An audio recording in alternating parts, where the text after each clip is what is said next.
মহার্ঘ ভাতা কর্মচারীদের অধিকারের স্বীকৃতি সুপ্রিম কোর্ট দিয়েছে। সুপ্রিম কোর্টের নির্দেশকে মান্যতা দিচ্ছেন এই রাজ্যের মুখ্যমন্ত্রী। সেই কারণে পূর্ব মেদিনীপুর জেলার কাঁথি মহকুমা আদালতের কর্মচারীবৃন্দ 1 ঘন্টার কর্মবিরতি করে বিক্ষোভ দেখালো আদালত চত্বরে।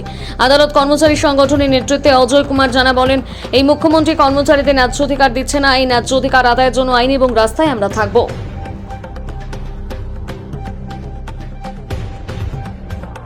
আমাদের জেলা আদালতের পক্ষ থেকে আমি সমস্ত কর্মচারীবৃন্দকে আজকে সংগ্রামী অভিনন্দন জানিয়ে আমরা আজকে এই সভা বা এই আন্দোলন এখানে আমরা সমাপ্তি ঘোষণা করছি।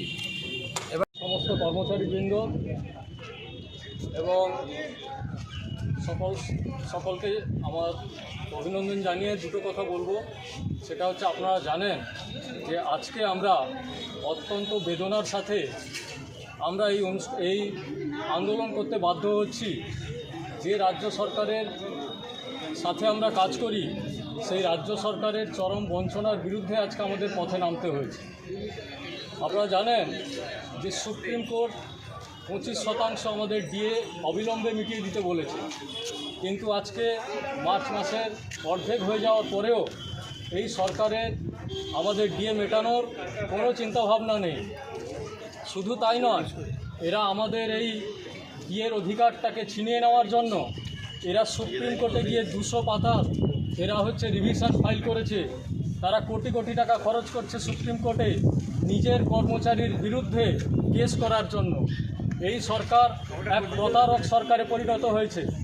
এই সরকার শুধু যে কর্মচারীদের প্রতারণা করছে তাই নয়, সেই সাথে সাথে সমস্ত স্কুল শিক্ষক থেকে শুরু করে পঞ্চায়েত কর্মী থেকে শুরু করে সবার সাথে এই প্রতারণা চালিয়ে যাচ্ছে। এই সরকার শুরু থেকে গত 5 বছর ধরে আমাদের শুনিয়ে এসেছে যে ডিএ নাকি আমাদের অধিকার নয়, অথচ সুপ্রিম কোর্ট আজকে এটা নিশ্চিতভাবে বলে দিয়েছে যে ডিএ আমাদের অধিকার।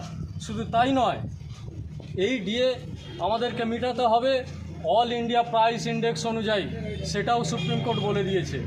অথচ যে সরকার এত গণতন্ত্রের কথা বলে, যে সরকার নিজেদের গণতন্ত্রের চ্যাম্পিয়ন বলে, আজ তারা নিজেরা গণতন্ত্র মানে না, তারা সুপ্রিম কোর্টের আদেশ মানে না।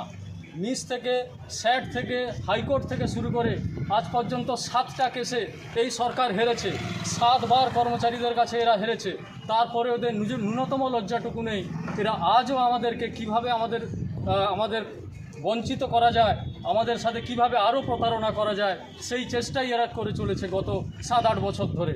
আর আমরা এই লড়াই যেমন রাস্তায় লড়ছি, যেভাবে আমরা সুপ্রিম কোর্টে লড়েছি, আমরা এই লড়াই চালিয়ে যাব। এই সরকারকে আমাদের সমস্ত টাকা, প্রতিটা পয়সার হিসাব মিটিয়ে দিতে হবে, আজ নয়তো কাল। আর আমরা বলবো যে আজকের দিনে আমরা যেটুকু বেতন পাই, সেই বেতনটা মাত্র 20 দিনের বেতন পাই। আমরা 1 মাস কাজ করি, কিন্তু আমরা 20 দিনের বেতন পাই। এখানে যারা আমরা দাঁড়িয়ে আছি, আমরা প্রত্যেকে 15 থেকে 20 হাজার টাকা প্রতি মাসে বেতন কম পাই ডিএর কারণে। আমরা 20 দিনের বেতন পাই, 10 দিনের বেতন এই সরকার, এই প্রতারক সরকার আমাদের সাথে প্রতারণা করে ছিনিয়ে নিয়েছে।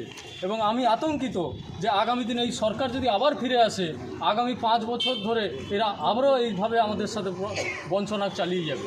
তো এই অবস্থায় সমস্ত কর্মচারীদের আমি অনুরোধ করব, আপনারা একজোট থাকুন। এই প্রতারক সরকারের বিরুদ্ধে আমাদেরকে এই রাস্তার আন্দোলন আর কোর্টের আন্দোলন দুটো একসাথে চালিয়ে যেতে হবে। এই কথা বলে শেষ করছি। নমস্কার।